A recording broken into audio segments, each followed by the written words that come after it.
Scammers stole elderly couple's life savings, trucker overheard at diner. Made call that changed everything. The clatter of ceramic on Formica was the only sound in Millie's diner at 4:37 a.m., a lonely symphony of pre-dawn routine. As Marcus Ironhorse Sullivan nursed his third cup of coffee, the steam rising into the cool air like a ghost.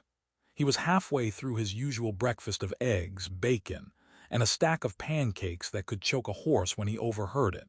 A hushed, desperate conversation from the booth behind him, two elderly voices laced with a terror that cut through the diner's quiet hum like a siren. "They took everything, Martha, every last penny. The house, the savings, the funeral fund. It's all gone."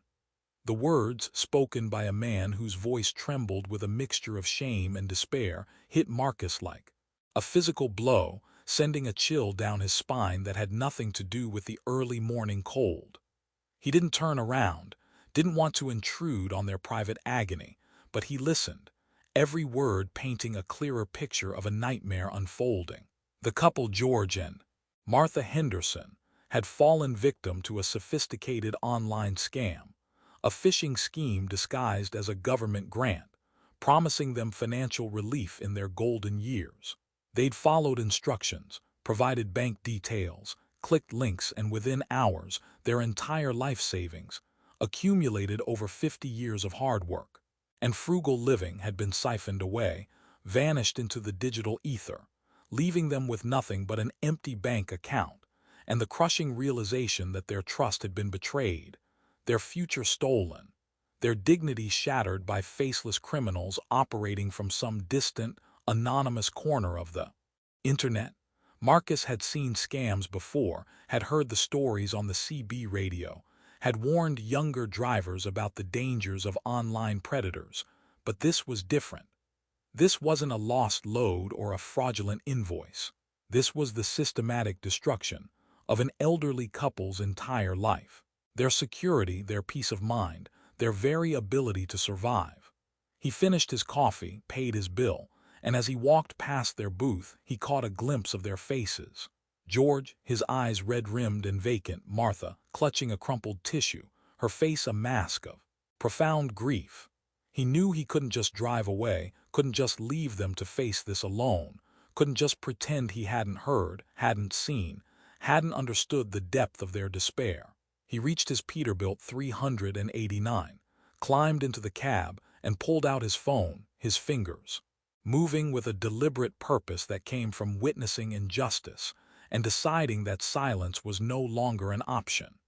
He opened the CB radio app that connected him to every trucker within 200 miles, and his voice, usually calm and steady, was now laced with a cold, controlled fury that promised retribution, that vowed to make these scammers regret the day they ever targeted George and Martha Henderson. And here's where I need you to understand something crucial about the Brotherhood of the Road, because this wasn't just about recovering stolen money. This was about restoring dignity, about fighting back against the kind of digital predation that preys on the vulnerable, about proving that even in the vast, anonymous landscape of the internet, there are still people who will stand up for what's right, who will mobilize their resources, who will use their collective power to bring justice to those who thought they were untouchable. Hit that subscribe button right now, because you're about to witness something that went from a whispered conversation in a diner to a nationwide digital manhunt, something that shocked an entire industry and proved that when truckers unite, when they decide that enough is enough, when they choose solidarity over silence, they can track down even the most elusive criminals and force them to face a reckoning that will change everything. Breaker. This is Ironhorse with a 10-minute 33, an emergency situation that requires immediate attention from every driver who believes in justice, who believes in protecting the vulnerable, who believes that scammers who steal from the elderly deserve to face the full, unyielding force of the Brotherhood of the Road.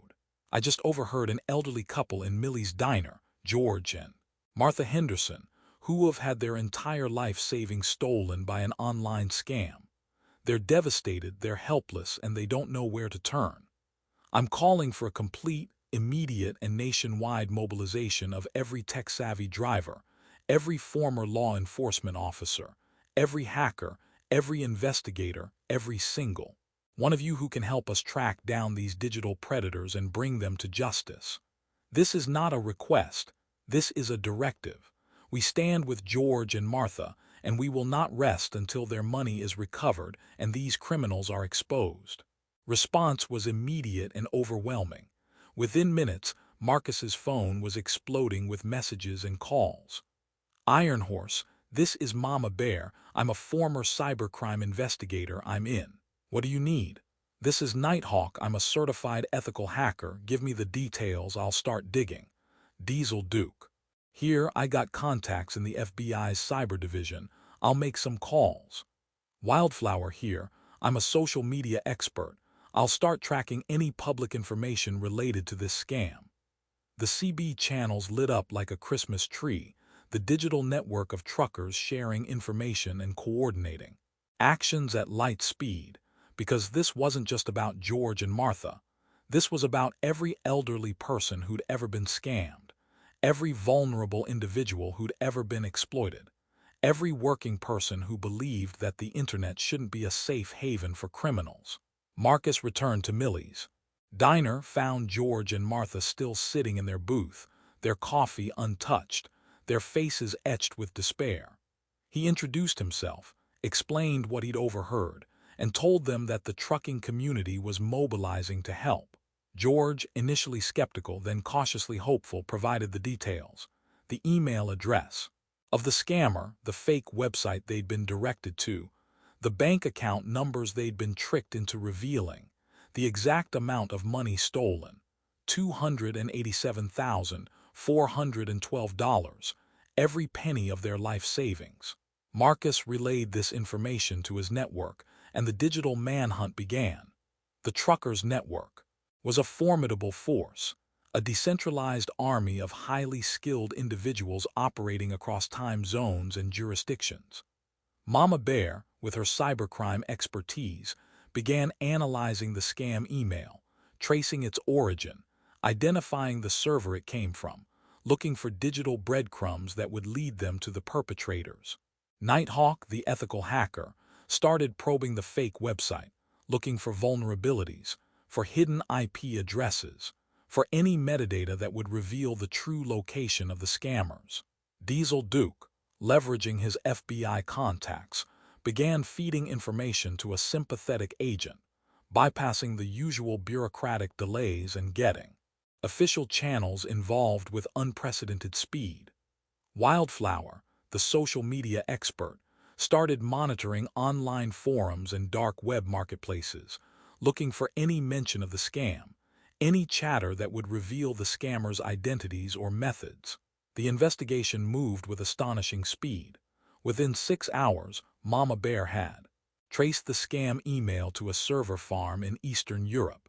But more importantly, she'd found a subtle coding error that linked it to a specific group of known scammers who operated out of a call center in a small, non-extradition country. Nighthawk, meanwhile, had managed to penetrate the fake website's backend, discovering not only the IP address of the server, but also a hidden administrator panel that revealed the names and login details of the scammers themselves, information they'd carelessly left exposed. Diesel Duke's FBI contact confirmed that the names matched known individuals on their watch list, a notorious cybercrime syndicate that had been operating for years, stealing millions from unsuspecting victims worldwide. But the biggest breakthrough came from Wildflower.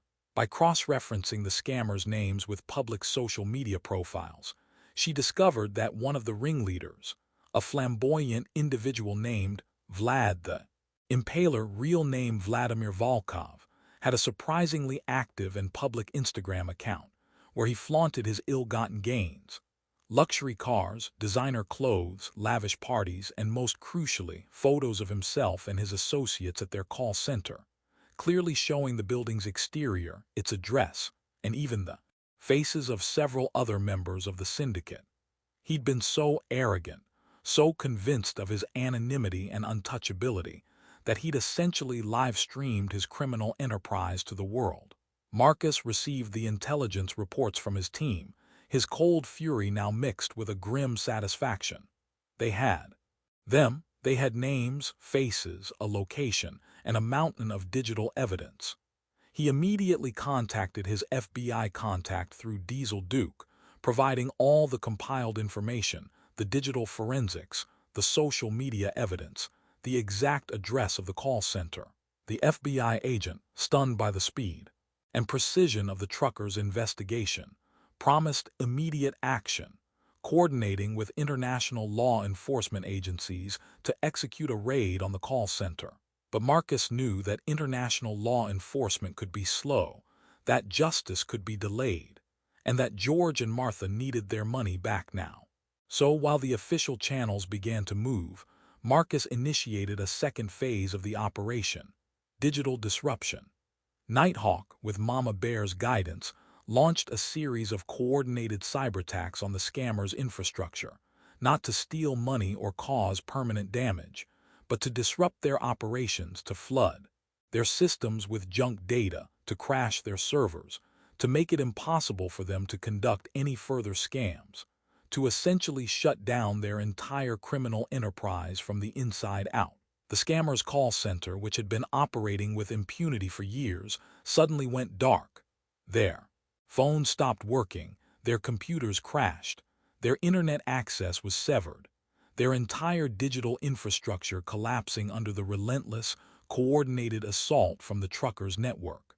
Vladimir Volkov, Vlad the Impaler, found his lavish lifestyle abruptly interrupted, his criminal empire brought to its knees not by government agencies but by a decentralized army of truckers who decided that stealing from an elderly couple in a small American diner was a line that couldn't be crossed. The raid on the call center happened at 6 p.m. Eastern European Time, less than 24 hours after Marcus overheard George and Martha's conversation in Millie's diner. Local police, acting on intelligence provided by the FBI, stormed the building, arresting Vladimir Volkov and dozens of his associates, seizing their computers, their servers, their ill-gotten gains. The operation was a resounding success, a major blow to a notorious cybercrime syndicate, all thanks to the rapid, coordinated action of a group of truckers who refused to let injustice stand. But the most important part of the mission was still outstanding: recovering George and Martha's money. Mama Bear, working with the FBI's financial forensics team, began tracing the stolen funds, following the digital trail through multiple shell accounts and cryptocurrency exchanges. It was a complex process, designed to obscure the money's origin and destination, but the truckers' network, with their combined expertise and relentless determination, proved to be more than a match for the scammers' obfuscation tactics. Within another 12 hours, Mama Bear had successfully traced the bulk of George and Martha's stolen funds to a single cryptocurrency wallet controlled by Vladimir Volkov. Working with the FBI and international authorities, they were able to freeze the wallet, preventing the scammers from moving or spending the money. The process of repatriating the funds would take time, involving legal proceedings and international cooperation, but the money was secure, it was recovered, and it was on its way back to its rightful owners. Marcus called George and Martha Henderson from his truck, parked outside Millie's diner, the sun now rising, painting the sky in shades of orange and pink, a stark contrast to the despair of the previous morning. "George, Martha, this is Marcus. I have some news for you. We found them. We found the scammers and they've been arrested. And more importantly, we found your money, all of it. It's frozen now and it's coming back to you." The silence on the other end of the line was profound. Then Martha's voice, a choked sob of relief, broke through. "Oh, Marcus, oh, God bless you. God bless all of you. We thought it was gone forever. We thought we were ruined." George, his voice thick with emotion, added, How did you do it? How did you find them so fast?" Marcus smiled, a genuine, heartfelt smile that reached his eyes. "That's the power of the brotherhood of the road, George. When one of us is in trouble, we all respond. And when someone preys on the vulnerable, when someone steals from good people like you and Martha, we don't just drive by. We stop, we help, we fight back, and we don't stop fighting until justice is served. The recovery of George and Martha's life savings and the subsequent arrest of the international cybercrime syndicate became a national news story, a testament to the power of community action and the unexpected heroism of ordinary truckers.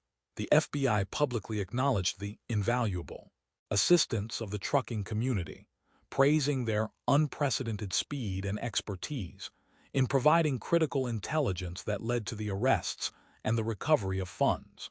The story became a cautionary tale for scammers and an inspiring example for victims, proving that even in the vast, anonymous world of the internet, there are still people who will fight for justice, who will stand up for the vulnerable, who will use their collective power to right wrongs and restore hope. George and Martha Henderson, their life savings restored, their dignity reaffirmed, became symbols of resilience and the power of community.